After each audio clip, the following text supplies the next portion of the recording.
Welcome to achiever academy. Achiever academy पे एक बार फिर से आप सभी का स्वागत है। आज के इस वीडियो में हम करेंगे सीटेट के प्रीवियस ईयर क्वेश्चन को। तो बिना प्रीवियस ईयर क्वेश्चन के आपका सीटेट का एग्जाम निकलना बहुत ही मुश्किल है। तो ये वीडियो आपके लिए बहुत ही इंपॉर्टेंट है, इसको ध्यान से देखिएगा और सारे कॉन्सेप्ट क्लियर करिएगा। बिना PYQ लगाए आपका एग्जाम निकलना बिल्कुल ही मुश्किल है, तो PYQ पर फोकस करिए। सबसे ज़्यादा इंपॉर्टेंट है PYQs। तो चलिए शुरू करते हैं। यहाँ पर हम करेंगे CTP के PYQs। तो पहला क्वेश्चन है हमारा, mastery oriented learner typically attribute success dash and failure dash. मतलब जो महारत हैं उन्मुख शिक्षार्थी आमतौर पर सफलता का श्रेय डैश को देते हैं और असफलता का श्रेय किसको देते हैं। तो देखिए, जो सफलता का श्रेय देते हैं किसको, योग्यता अच्छी किस्मत को, या फिर असफलता का श्रेय देते हैं कार्य कठिनाई को। पहला ऑप्शन। दूसरा ऑप्शन है हमारा, सफलता का श्रेय दिया जाता है योग्यता और कोशिश को, जबकि असफलता का श्रेय दिया जाता है खराब किस्मत को। या फिर चौथा ऑप्शन हो जाएगा हमारा, योग्यता और अच्छी किस्मत को श्रेय दिया जाता है किसका, सफलता का, जबकि असफलता का श्रेय दिया जाता है निम्न योग्यता को। कौन देता है, जो महारत हासिल कर लेता है उन्मुख शिक्षार्थी।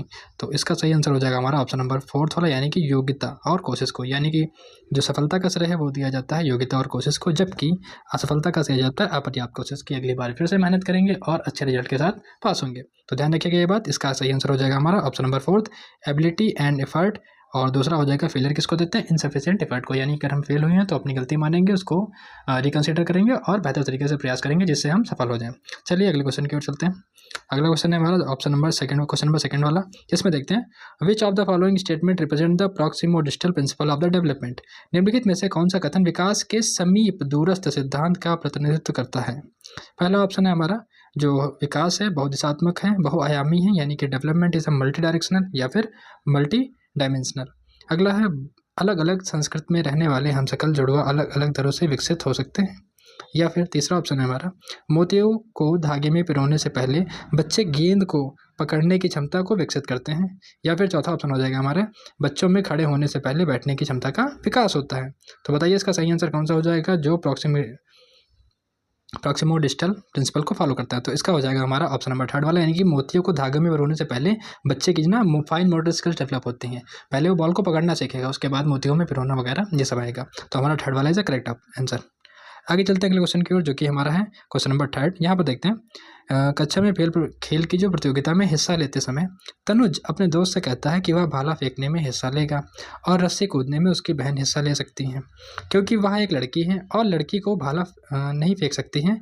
यह किसे दर्शाता है। आपको यहाँ पर देना है कि while participating in the sport competition in the class, जो तनुज है वो अपने दोस्त से कहता है he will participate in the javelin throw and his sister can participate in the jump rope because she is a girls and girls can not. यानी कि यहाँ पर कह रहा है कि वह लड़की है इसीलिए जो है उसमें हिस्सा लेगी।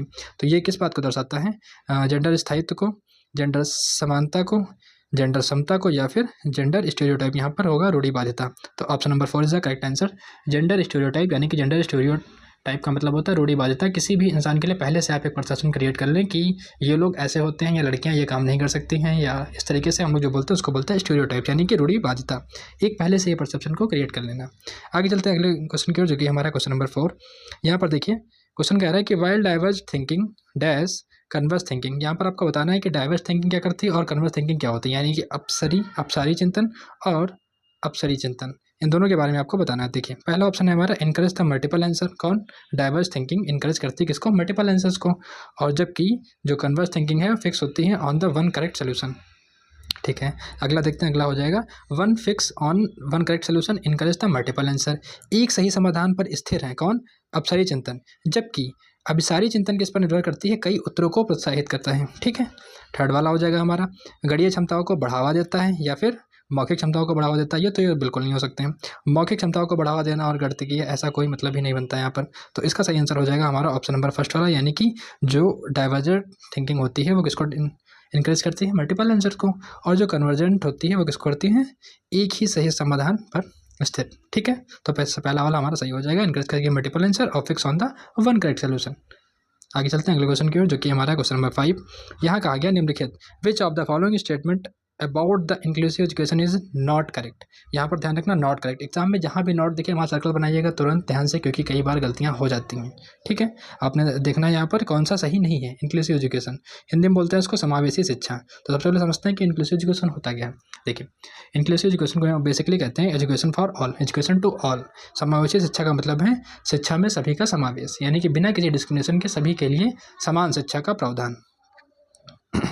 पहला ऑप्शन हो जाएगा इसका हमारा इंक्लूसिव एजुकेशन, यानी कि समावेशी शिक्षा का अर्थ होता है ऐसे तरीके से शिक्षण जो बहिष्कृत ना करें। बिल्कुल सही बात है। इंक्लूसिव एजुकेशन का मतलब ही होता है किसी प्रकार का डिस्क्रिमिनेशन ना होना, सभी का जो है शिक्षा में समावेश। अगला आ जाते हैं, समावेशी शिक्षण का अर्थ होता है उस शिक्षा शास्त्र को अपनाना जो सभी शिक्षार्थियों की आवश्यकता का समर्थन करता हो। Inclusive teaching means adopting pedagogy and that support need of all learners, मतलब सभी लर्नर्स के अकॉर्डिंग जो है सबका जो है समर्थन करता है, आवश्यकताओं का समर्थन करता है। अगला हो जाएगा हमारा, ये भी सही हो जाएगा थर्ड वाला, एक समावेशी कक्षा जिसमें भाषा शैली अंतर को समायोजित करती है और सहयोग को बढ़ावा देती है। देखिए, मान लीजिए समावेशी शिक्षा का मतलब होता है एजुकेशन टू ऑल, सभी का समावेश होगा। कोई बच्चा ऐसा है जिसको उर्दू आती है, कोई बच्चा ऐसा है जिसको हिंदी आती है, दोनों का आपस में क्या हो जाएगा, समायोजित हो जाएंगी। भाषा शैली में अंतर बीच में समायोजित हो जाएंगे, कुछ बातें वो सीखेगा उसकी, कुछ बातें वो उसकी सीखेगा, तो ये वाला भी ऑप्शन हमारा सही हो जाएगा। बात करते हैं चौथे वाले की, एक समावेशी कक्षा का केंद्र निश्चित पाठ्य चर्चा और मानक मूल्यांकन होता है। तो इसका करेक्ट आंसर हो जाएगा हमारा ऑप्शन नंबर 4, यानी कि ये वाली बात बिल्कुल गलत है और हमसे गलत ही पूछी गई थी। इनमें से कौन सी सही नहीं है, तो option number 4 is the correct answer. आगे चलते हैं अगले क्वेश्चन की ओर, जो कि हमारा है क्वेश्चन नंबर 6। देखिए, यहाँ पर है असर्शन और रीजन वाले क्वेश्चन, अभिकथन और कारण वाले क्वेश्चन। ये एग्जाम में आते जरूर हैं, तो सबसे पहले इनका पैटर्न समझिए। अगर आप पहली बार एग्जाम दे रहे हैं तो उसका पैटर्न होता है, यहाँ पर आपको असर्शन दिया होगा, रीजन दिया होगा, यानी कि अभिकथन और कारण। इन क्वेश्चन को सॉल्व करने के लिए आपको बीच में बिकॉज लगा करके सॉल्व करना होता है, बिकॉज, क्योंकि, ठीक है। और इनके 4 ऑप्शन हमेशा ऐसे ही आते हैं। पहला हो जाएगा ए और आर दोनों सही होते हैं, ए आर को एक्सप्लेन करता है, यानी कि जो है आर ए की सही व्याख्या करता है। दूसरे में हो जाएगा ए आर दोनों सही होते हैं, लेकिन ए जो है आर की सही व्याख्या नहीं करता है, ध्यान रखना। बिल्कुल सेम ऑप्शन होते हैं एज इट इज, ए सही है लेकिन आर गलत है, जबकि चौथा ऑप्शन होता है ए और आर दोनों गलत हैं। तो आपको बताना हो जाएगा यहाँ पर कौन सा सही हो जाएगा। चलिए पढ़ते हैं क्वेश्चन को। शिक्षार्थी जो पहले से जानते हैं,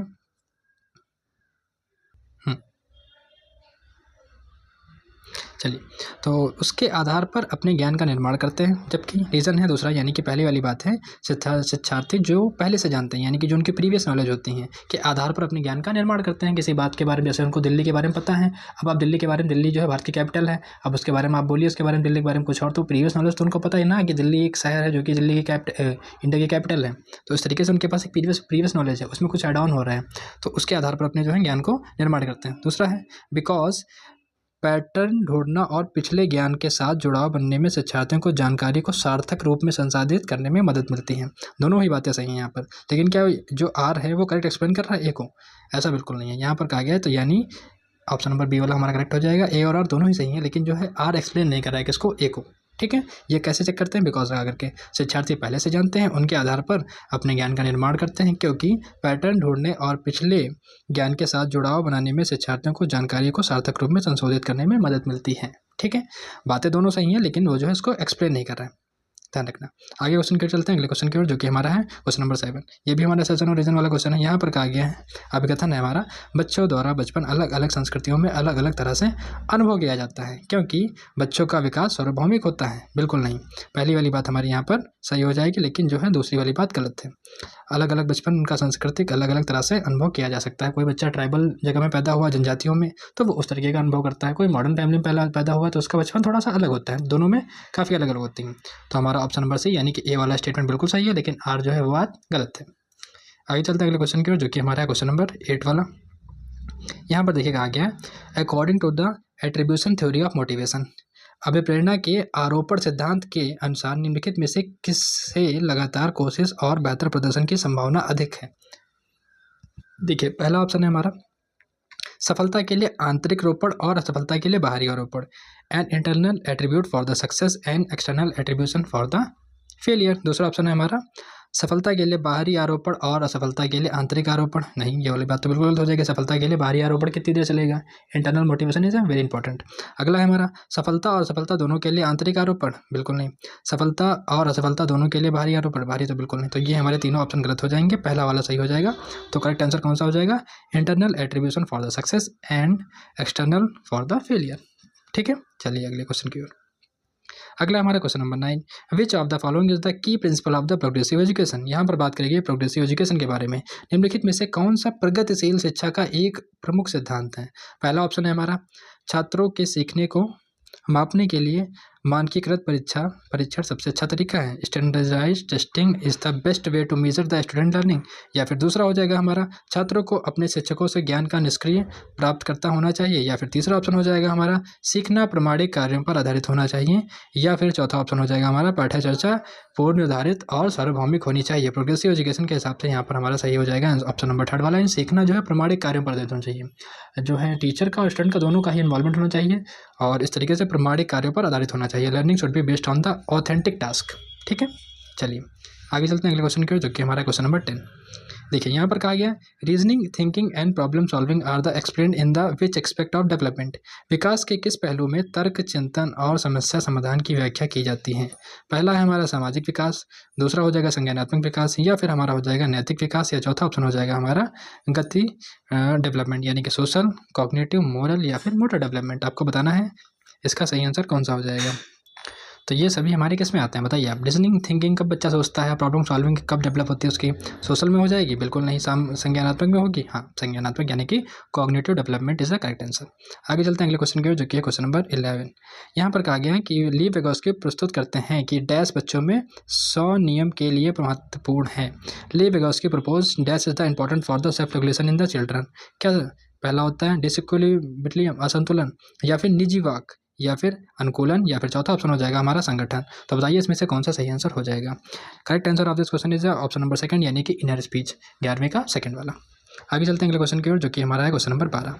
देखिए यहाँ पर कहा गया है कि जो है लॉरेंस कोहलबर्ग का moral development theory, children move from understanding, एक मिनट इसको थोड़ा जूम कर लेते हैं। देखिए हाँ अब दिख रहा होगा, हिंदी में पढ़ लेते हैं पहले। अभिकथन और कार्ड वाला क्वेश्चन है और लॉरेंस कोहलबर्ग के नैतिक सिद्धांतों पर है। नैतिक विकास सिद्धांत में बच्चों को परिणाम के आधार पर अच्छा या बुरा समझने से इस समझ तक पहुंचते हैं कि नियम और कानून लचीले होते हैं और बदले जा सकते हैं। अब हमारा बीच में क्या लगाना पड़ेगा, क्योंकि बिकॉज लगा करके इसको हम लोग सॉल्व करते हैं। बिकॉज लॉरेंस कोहलबर्ग तर्क है कि नैतिक विकास क्रमिक रूप चरणों में होता है। तो यहाँ पर क्या हो जाएगा, दोनों ही बातें सही हैं कि जो है क्रमिक होती हैं, स्टेज वाइज डेवलप होती हैं। तो ये हमारा दोनों ही बातें सही हो जाएंगी। तो करेक्ट आंसर कौन सा हो जाएगा, ए और आर सही है और उसकी व्याख्या भी करता है। Option number first is the correct answer. आप कोहलबर्ग के मोरल डेवलपमेंट थ्योरी को देखेंगे, उसके बाद आप क्लियर हो जाएगा कि ये वाला आंसर कैसे सही हुआ। ठीक है, अगर आपने ना देखा हो तो जाकर के देख सकते हैं, हमारे प्लेलिस्ट में बनी हुई है।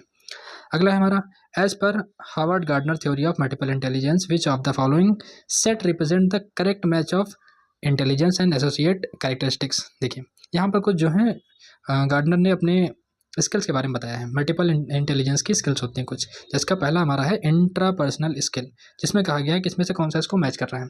तो intrapersonal skill in the understanding and relate to the others, यानी कि दूसरों को समझने के साथ उनके साथ संबंध स्थापित करने के कौशल। जब भी संबंध स्थापित करने की बात है वो भी दूसरों के साथ में या उनको समझने की बात है, तो वहाँ पर होती है इंट्रापर्सनल नहीं इंटरपर्सनल स्किल। ध्यान रखना आप लोग, यहाँ पर इंट्रापर्सनल है लेकिन वो स्किल कौन सी होती है, इंटरपर्सनल, यानी ये वाला ऑप्शन हमारा गलत हो गया। अगला देखते हैं, लॉजिकल मैथमेटिक्स। अब देखिए मैथमेटिक्स का डांस से क्या मतलब हुआ, अगर किसी के पास मैथमेटिकल स्किल है तो उसका डांस से क्या मतलब हुआ, तो ये वाला भी ऑप्शन हमारा गलत हो जाएगा। थर्ड वाला देखते हैं, म्यूजिकल स्किल अगर किसी के पास है तो क्या होना चाहिए, परफॉर्मेंस और कंपोजिशन स्किल, बिल्कुल सही वाला, ये वाला हमारा ऑप्शन सही हो जाएगा। देखिए अगर किसी के पास म्यूजिकल स्किल है तो एक बात इंपॉर्टेंट है कि उसके पास ये भी होना चाहिए कि परफॉर्मेंस एबिलिटी भी होनी चाहिए उसके पास, और दूसरी बात है कंपोजिशन स्किल, यानी कि प्रदर्शन करने की क्षमता भी होनी चाहिए और रचना करने के कौशल। मतलब आवाज़ अच्छी है आपकी लेकिन अगर आप गा ही नहीं पाते हैं तो फिर क्या वैल्यू, तो आपको मतलब रचना करने का भी कौशल होना चाहिए। तो ऑप्शन नंबर सी इसका करेक्ट हो जाएगा। चौथा वाला भी हमारा गलत होगा, special skill of appreciation the natural word, ये भी गलत हो जाएगा। तो थर्ड वाला इज द करेक्ट आंसर। आगे चलते हैं अगले क्वेश्चन की, जो कि हमारा question number 14, which of the following statement is not correct about learning. Learning के लिए कौन सा जो है स्टेटमेंट इसमें से सही नहीं है। नॉट जहाँ पर हो सर्कल बना लीजिएगा, ध्यान रखिएगा ये बात, वरना गलत हो जाते हैं कई बार। तो देखिए निम्नलिखित में से कौन सा कथन अधिगम के बारे में सही नहीं है। पहला हमारा, अधिगम शिक्षार्थी के पूर्व ज्ञान पर निर्भर करता है। अधिगम का तात्पर्य पूर्व वैचारिक स्कीमों के पुनर्गठन से है, या फिर अधिगम सामाजिक क्रिया द्वारा सुगम होता है, या फिर अधिगम एक प्रक्रिया नहीं बल्कि एक उत्पाद है। अब बताइए इसमें से सही आंसर कौन सा हो जाएगा। तो यहाँ पर जो हमारे ये तीनों स्टेटमेंट है तीनों ही सही दिए गए हैं और हमसे पूछा गया है कि आपको गलत बताना, तो चौथा वाला ही गलत है। तो क्वेश्चन के हिसाब से ये वाला ऑप्शन सही हो जाएगा क्योंकि हमसे सही नहीं है पूछा गया था। ठीक है, तो चौथा वाला करेक्ट आंसर। आगे चलते हैं अगले क्वेश्चन की, जो कि हमारा question number 15, according to the Kohlberg theory of moral development, at what stage are the children self central and see their own benefit in doing something, यानी कि कोहलबर्ग के नैतिक विकास सिद्धांत के अनुसार किस स्तर पर बच्चे आत्म केंद्रित होते हैं और किसी कार्य को करने में अपना ही लाभ देखते हैं। पहला स्तर के पहले चरण में, या फिर पहले स्तर के दूसरे चरण में, या फिर तीसरे स्तर के तीसरे चरण में, या फिर तीसरे स्तर के पाँचवें चरण में। आपको बताना है इसमें से सही आंसर कौन सा हो जाएगा। करेक्ट आंसर हो जाएगा हमारा at the second stage in the first level, जिसमें हम लोग क्या देखते हैं, चाइल्ड जो है चाइल्ड सेंट्रल होता है, सेल्फ सेंटर्ड होता है और अपना ही बेनिफिट के लिए वो काम करते हैं। ठीक है, तो option number second is the correct answer. अगले क्वेश्चन की ओर चलते हैं। क्वेश्चन नंबर 16, इसमें बात की गई है कि वंचित वर्गों से संबंधित विद्यार्थियों के समावेशन के लिए inclusion of the student belonging to the disadvantage group demand. पहला ऑप्शन है हमारा awareness and sensitisation towards the diverse tradition, यानी कि विविध परंपराओं के प्रति जागरूकता और संवेदनशीलता को बढ़ावा देना चाहिए। दूसरा ऑप्शन है हमारा पहचान आधारित रूढ़ियों को प्रमाणित और प्रोत्साहित करना चाहिए। बिल्कुल नहीं, ऐसा तो गलत होना चाहिए, रूढ़ियों को कम करना चाहिए, नहीं कि बढ़ाना चाहिए।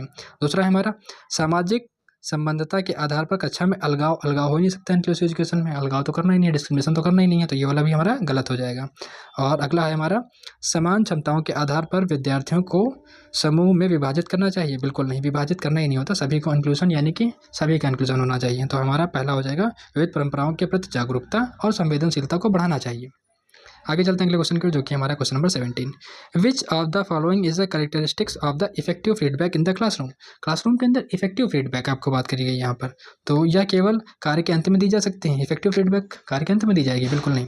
दूसरा होगा यह व्यापक और सामान्य होते हैं, या केवल परिणामों पर केंद्रित होते हैं, या सामयिक और विशिष्ट होती है, यानी कि it is timely and specific. तो इसका सही आंसर हो जाएगा हमारा ऑप्शन नंबर 4, जो इफेक्टिव फीडबैक होगा वो टाइम पर दिया जाएगा, यानी कि जब काम पूरी तरीके से बिगड़ जाए तब कहने से क्या ही फायदा, जब बच्चा गलती कर रहा हो तो उसको हल्का सा समझा दिया जाएगा, यानी कि फीडबैक टाइम पर दिया जाता है, it is timely and specific हो जाएगा इफेक्टिव में। ठीक है, ध्यान रखना।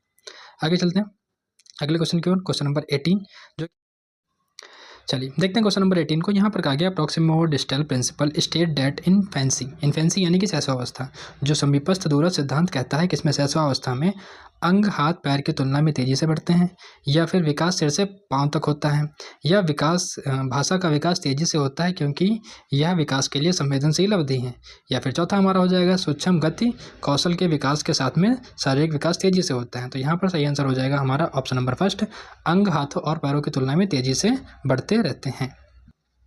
चलिए चलते हैं अगले क्वेश्चन की ओर, जो कि हमारा क्वेश्चन नंबर 19। यहाँ पर देखिए अभिकथन यानी कि सेशन और रीजन वाले क्वेश्चन एक बार फिर से आ चुके हैं। तो क्वेश्चन को पढ़ते हैं सबसे पहले अभिकथन को। विद्यालयी पाठ्यक्रम में विद्यार्थियों को सांस्कृतिक ज्ञान को उचित स्थान और मूल्य देना चाहिए, क्योंकि विद्यार्थियों को उनके सांस्कृतिक पहचान को बनाए रखने के लिए समर्थन प्रदान करना सीखने की प्रक्रिया का सुगम बनाता है। बिल्कुल सही बात है, दोनों ही बातें यहाँ पर सही हैं। और जो है आर एक्सप्लेन कर रहा है कि इसको ए को, तो इसका सही आंसर हो जाएगा हमारा ऑप्शन नंबर फर्स्ट वाला, ए और आर दोनों ही सही हैं, और आर सही जो है इसको एक्सप्लेन भी कर रहा है। तो वीडियो पसंद आई हो तो लाइक करिएगा, चैनल को सब्सक्राइब करना बिल्कुल ना भूलिएगा। Thank you.